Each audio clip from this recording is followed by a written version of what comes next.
Good morning, students. This is your science teacher, and last day I hope you all are doing well. And last week we were doing chapter 7 from your textbook, that is rocks and minerals, and we have completed till the three types of rocks, that is their classification, that is igneous, sedimentary and metamorphic rocks, right? Now this week we'll be completing the chapter, and I have provided you with the question answers also. The objective type questions you will do at your home and in your book itself, and we will discuss the question answers. We will discuss those answers next week. Okay, and short answer type questions and long answer type questions I have provided you. Let's start with the remaining part of the chapter. So this is our chapter rocks and minerals explanation. No need to copy this in your classwork copy. Okay, this is for only for the reference purpose class. So class, today we will study about rock cycle. So what is rock cycle? The formation of rocks is circular in nature. Okay, and it changes continually from one type of rock to another type of rock, as we have studied the three types of rocks, and these changing of rock type is called the rock cycle. Okay, so rock cycle is basically this circular nature of the formation of the rocks, and which is continuously changing.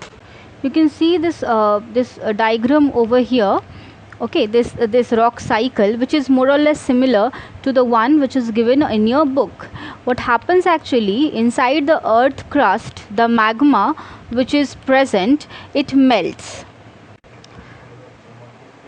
The molten magma then comes out on the earth's surface. Here you can see, and here it solidifies. So that is crystallization of magma, and when it solidifies, it forms igneous rock. After that, what happens? Weathering of rocks at surface occur, and that weathering can be due to erosion, corrosion, any of them. So when the rocks are broken down at surfaces, they are then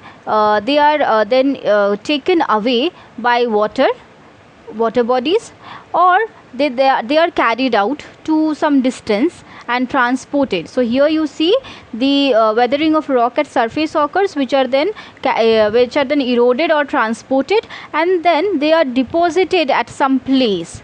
So gradually deposition occurs by this continuous erosion, transport and deposition leads the sediment to deposit at a certain place, and when this deposition occurs, then there occurs burial and compaction also. So this piling up and this compilation of rocks at a certain place, when they are deposited over a thousand of years, they form sedimentary rocks gradually. Okay, and we know the examples of sedimentary rocks, that is sandstone, shale, conglomerate. These are the sedimentary rocks. And coming to the metamorphic rocks, then what happens? The sedimentary rock undergoes deformation, that is change in shape and structure, and also you can say metamorphism, which means the form changes. So when the other rocks, that is igneous rock and the sedimentary rock, they changes their shape and structure, then the new rock which is formed is known as the metamorphic rock. So this is the metamorphic rock which is again formed. So you can see, class, what is happening is it all started from the melting of the magma and coming out on the earth's surface, which is called lava, and then solidification is occurring, igneous rock formation takes place, weathering of rock occurs at certain places, and their erosion and transport and continuous deposition leads to the formation of sedimentary rock, and these igneous and sedimentary rocks then undergoes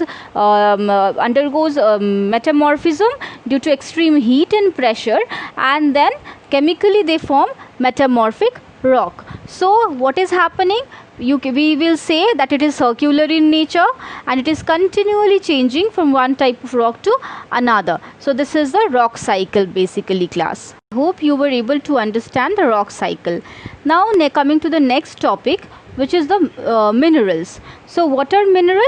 Mineral is an element or a chemical compound that is usually crystalline in structure, and also it has been formed as a result of geological process. So what is the geological process? It can be obtained by digging mines, okay, then it can be obtained by from the quarries. And what are quarries, class? Quarries is a large open hole or pit which is dug for mining stone, marble and gravel. So when this large open hole or pit is dug for mining purpose, minerals are obtained from these quarries. And also minerals are found in the form of ores, right? Now what are ore?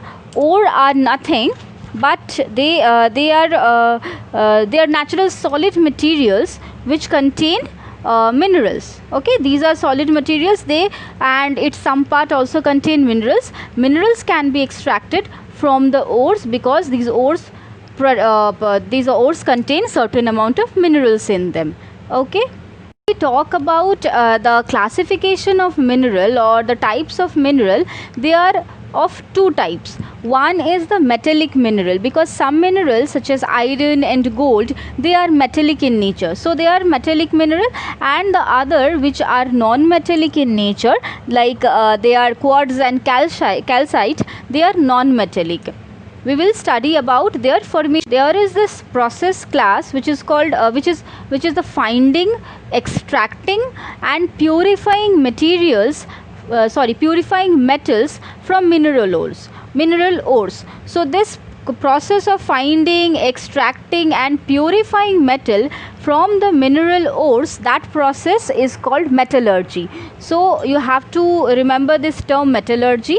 And by this process, by this finding, extracting and purifying metal from mineral ores, by this process metallic minerals are extracted.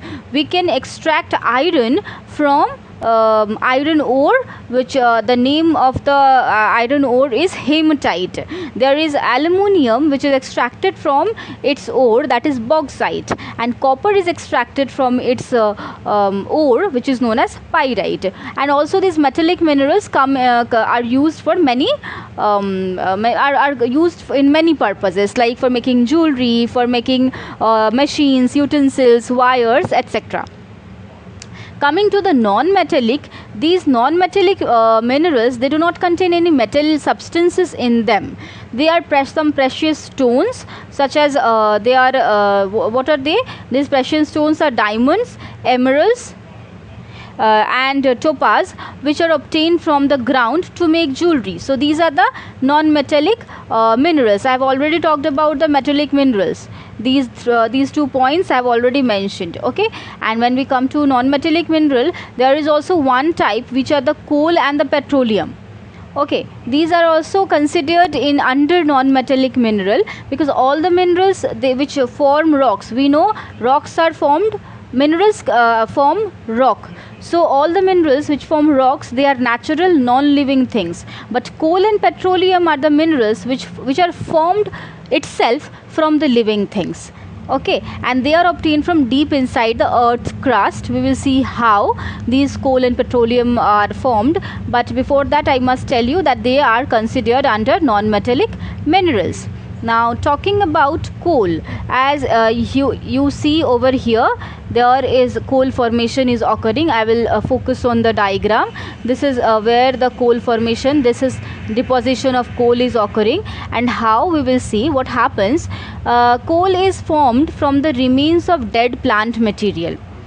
Now when the dead organisms they rot away, what happens? They form a thick lumpy brown material. Thick lumpy, this material, this is a thick this over here are the thick lumpy brown material, which are known as peat.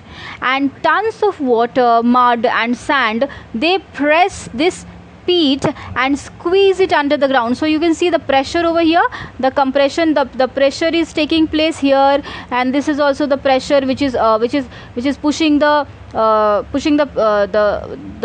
surface underneath the peat, which is pressing the peat and squeezing it under the ground. Now this compression will turn peat into coal, and see how this here coal formation is taking place. Coal is used as a fuel, it is used to generate electricity, and electricity generated through coal is known as thermal electricity. Coming to petroleum, petroleum is also formed in the same manner. How? But the pressure exerted by heat and weight of the rocks. Okay, heat and weight of the rocks on what? On the piles of dead rotting plants and animals, they turn them into liquid oil. One thing which I want to tell you, class, which is not mentioned in your book, that petroleum are basically extracted from the deep oceans.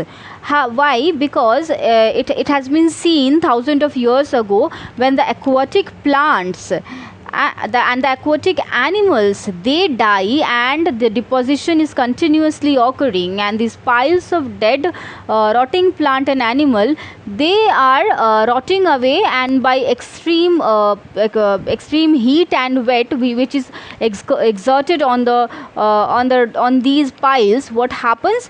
The liquid oil is formed. Okay, that is underneath the ocean surface or sea. Now fuels like petrol, diesel, kerosene, they are formed from petroleum, and they are used on large scale for cooking gas and to run vehicles. Petroleum is very useful in daily life, and thus it is also known as black gold. So this is important. They are known as black gold because they are very useful in daily life. You must have seen this picture many times, class. This is actually an oil rig. Oil rig are nothing but the machinery, the process, the equipment by which the people extract petroleum from the underneath of the deep oceans. So the blue water, you cannot I haven't given the full picture actually. Here is the ocean, and it is present in the middle of the ocean. This is actually the picture of Bombay High on the Mumbai coast. So this is the oil rig which extracts petroleum in India. There are many, but Bombay High on the Mumbai and Digboi in Assam. These are some places where petroleum is extracted. Right, and from this petroleum, when this petroleum is extracted from these by passing the petroleum through different temperature, what happens? Petrol, diesel, kerosene, then natural gas, that is CNG and LPG, compressed natural gas, and liquefied petroleum gas, these all are extracted. Okay, as these deposits are limited under the earth's crust, and once they get exhausted, will not be replenished even in thousands of years, as it takes millions of years to form these natural resources.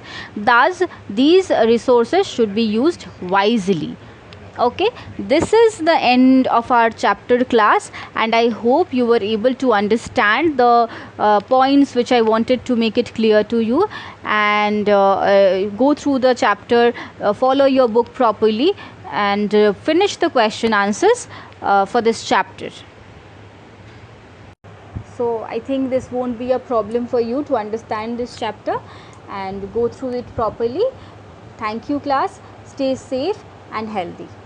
Thank you.